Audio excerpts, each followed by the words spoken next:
Ma'am, may mga journalist ka bang tinakot? No! Sino papaniwalaan mo? Yung babae na yon? Naniloko ka na noon? O ako? Na sarili mong ina? May salapusa pala itong alaga mo.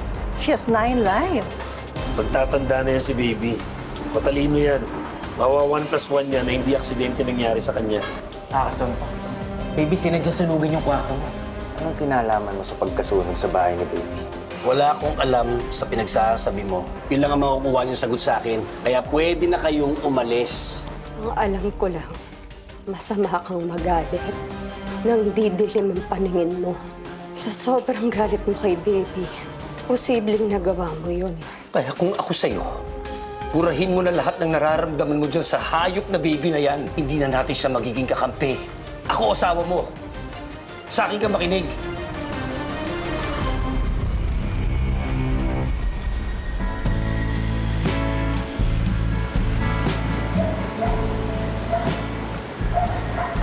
Nga pala, hindi ba wala kang tutuloyan? Pwede ka muna sa bahay. Nako, Jonah, hindi na, no? Nakakaya naman sa lola mo. Diskarte ko na to. So, pairamin kita?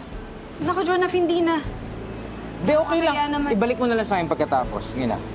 Hindi na. Nakakaya naman. Baka ba okay lang? Bayaran mo na lang ako pagkatapos.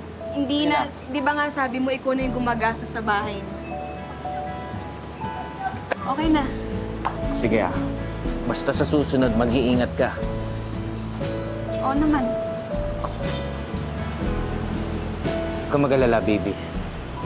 Kung si Badong talaga yung sumunog ng bahay niyo at napatunayan na siya ngayon, uhulinin namin siya. Pangako yan. Wala namang gugulo sa'yo.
Nagpapasalamat po ako sa inyo.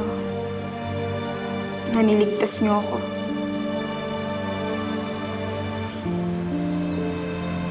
Hindi po dahil siguro sa inyo, baka patay na po ako ngayon.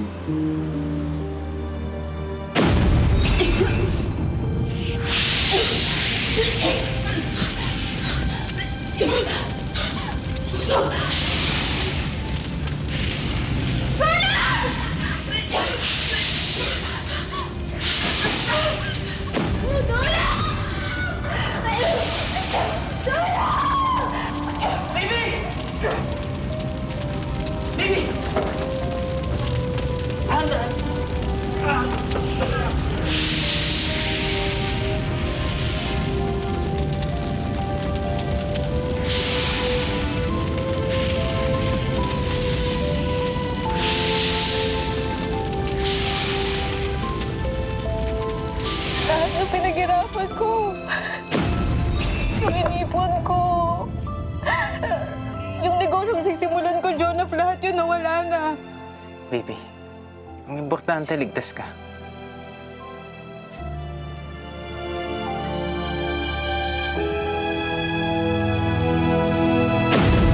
Pero bakit po ganun? Nagsisikap naman ako magbagong buhay. Lahat naman ginagawa ko para mabuhay ng marangal. Pero bakit po ang hirap-hirap?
Miss, naiwan niya yata yung wallet niya.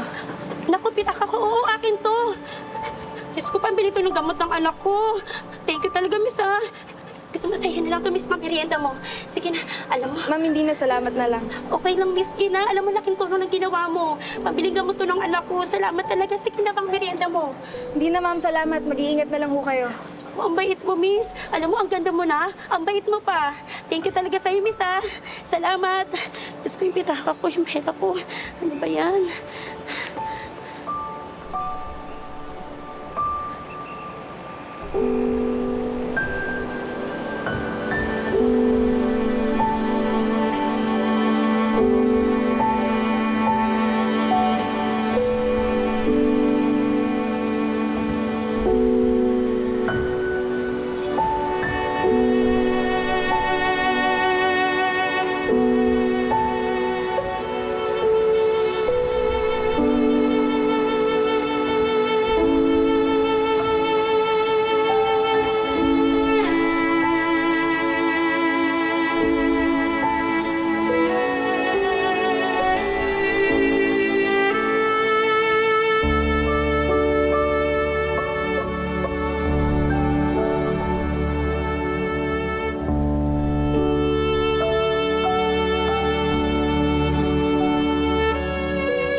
Huwag po kayong mag-alala. Hindi po ako bibitiw. Kahit mahirap, babangon po ako.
Kasi kung di mo kaya, wag mong gawin. Ba't ako nandito? Kasi uminom ka kagabi. Eh, hindi mo naman ginagawa yun. Yan, di mo kinaya. Inuwi kita dito. Elon, please. Huwag mo nang gawin yun. Alam naman nating parehong hindi masosolve ang mga problema mo ng alak.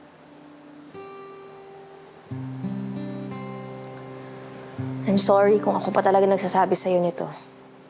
Pero kung dahil sa akin napapasama ka, I think dapat di na tayo magkita. Naiintindihan ko kung kakampi ka sa mami mo.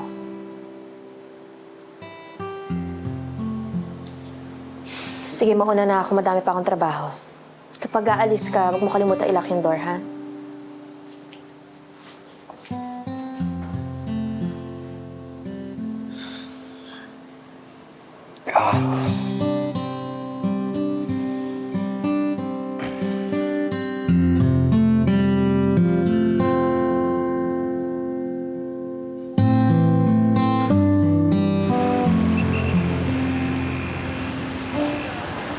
O, dito mo ilagay, tapos kunin mo pa yung ibang cake sa likod, ha? Punuin mo yung harap, okay? Titingnan ko yung mga order natin. Ma'am Peng, maraming salamat po sa bagong uniform ko. Kamusta ka na? Uy, hindi biro ang masunugan, ha? Okay naman na po, ma'am.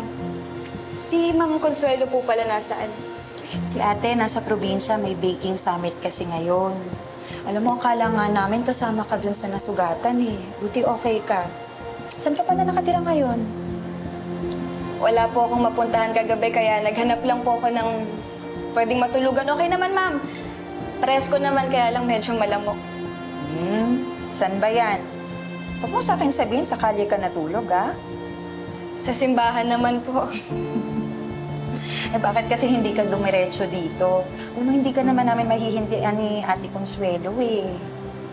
O, kung gusto mo at ayos lang sa'yo itong lugar namin, eh, pwede ka naman dito matulog habang naghahanap ka pa ng matutuluyan. Totoo, ma'am? Pwede dito? Oo. Maraming salamat po. Huwag po kayong mag-alala. Babantayan ko po dito. Parang security guard na din. O, promise mo yan, ha? Opo, ma'am. Tsaka maaga po ako gigising para maglinis at magbukas na rin. Sige, sabi mo. Salamat Dito po. muna ako. Pakilabas na yung ibang mga cake.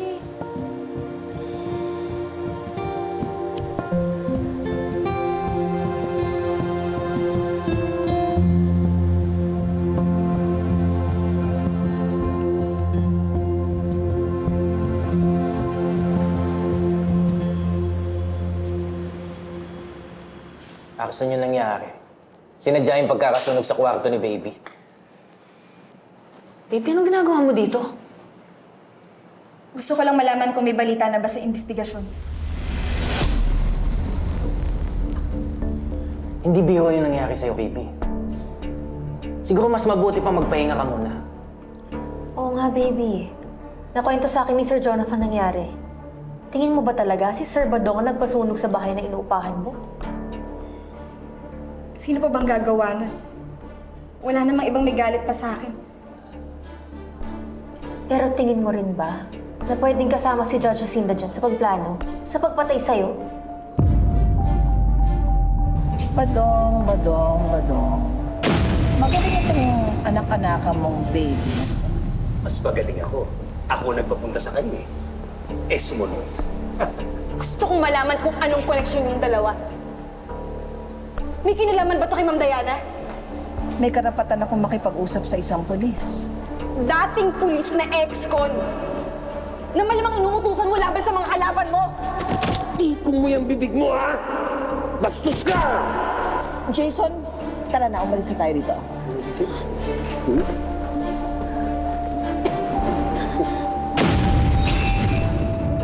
Malaki nga ang posibilidad na may kinalaman si Jacinda dito. Hindi na ako magtataka. Dapat pagbayaran niya lahat ng ginawa niya sa atin.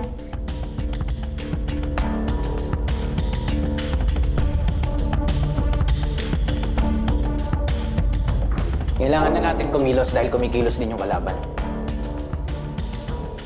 Kung meron lang tayong ebidensya, kahit isang matibay na ebidensya, o kaya witness na pwedeng umipit sa kanya,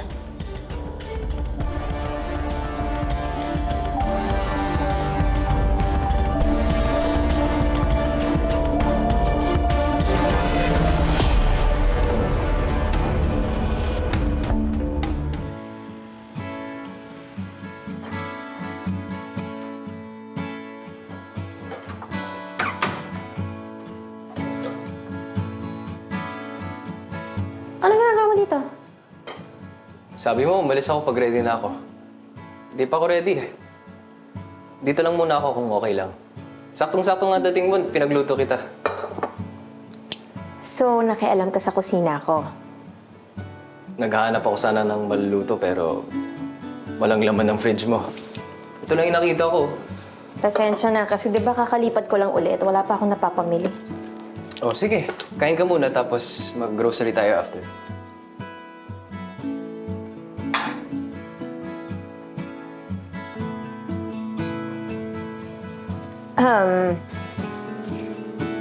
Ilon, ano to? Ano tong ginagawa mo? Ano to? Gusto lang kita pasalamatan dahil inalagaan mo ako kagabi.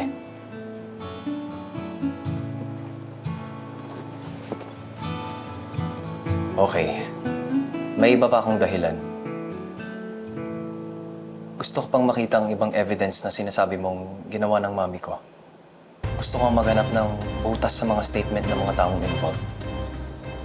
Para lang patunayan kung totoo o hindi o yung mga accusation laban sa kanya.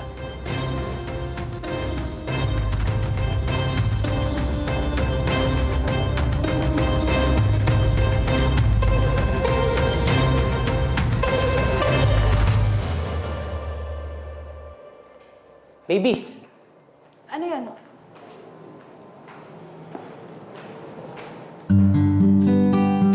Pinabibigay ni Lola Meding. Pagkain, sapatos, damit, tuwalya. Bumili siya kaagad-agad nung kinuwento ko sa kanya yung tungkol sa sunog.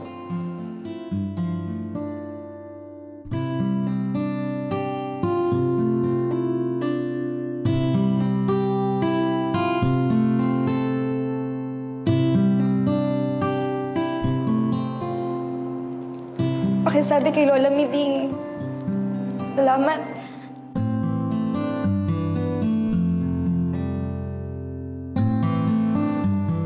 Jonah, salamat sa inyo.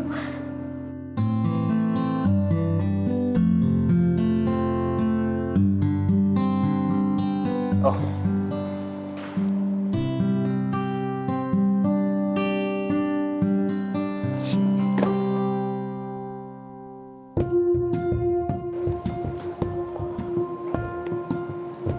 Ano to?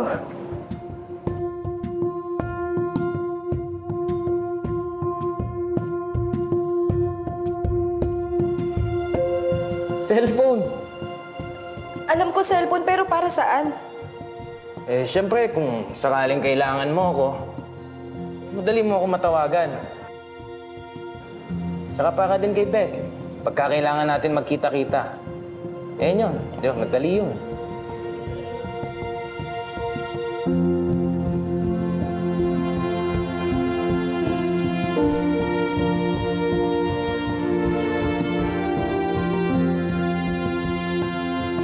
Salamat. Babayaran ko to. Baby, hindi lahat ng bagay may kapalit. Walang kapalit yan.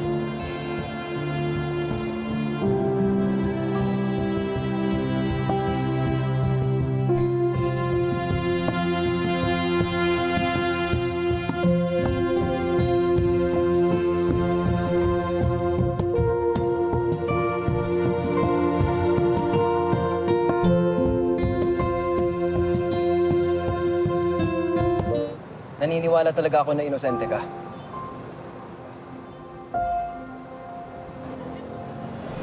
Talaga ba, Ilon? Pinagpalit mo ako sa mga to? At kayo, wag mo nang mag-celebrate. At ikaw, Diana, pinansahan ka pa lang. Pero hindi pa tapos ang kaso. At sigurado akong makukulong ka habang buhay. Hayop ka talaga, Jacinta. Paano kagagawan mo to eh? Baka kasali sa plano mo to na makulong ako. Baka ikaw ang nagpapatay sa lola namin. Huwag mo akong baliktarin. Ikaw ang nagumpisa. Pero sinusumpa ako, tatapusin ko to, Jacinta. Sa oras na mapatunayan namin na may kinalaman ka sa pagkamatay ng lola namin, humanda ka. Mom, please. Mag-uusap tayo. At ikaw, hindi pa natatapos ito dito.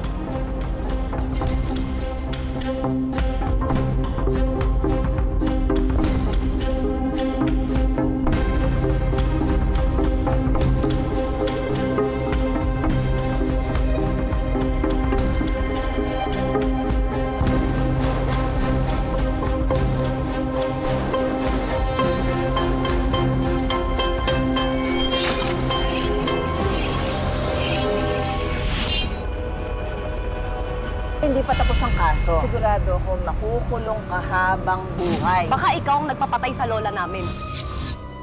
Mayag na akong dito tumira si Hillary. Pati ba naman itong patay-patayan niya, dito rin titira? No, Carlota. Nandito lang sila para makuha mo ng buong-buo ang kayamanan mo.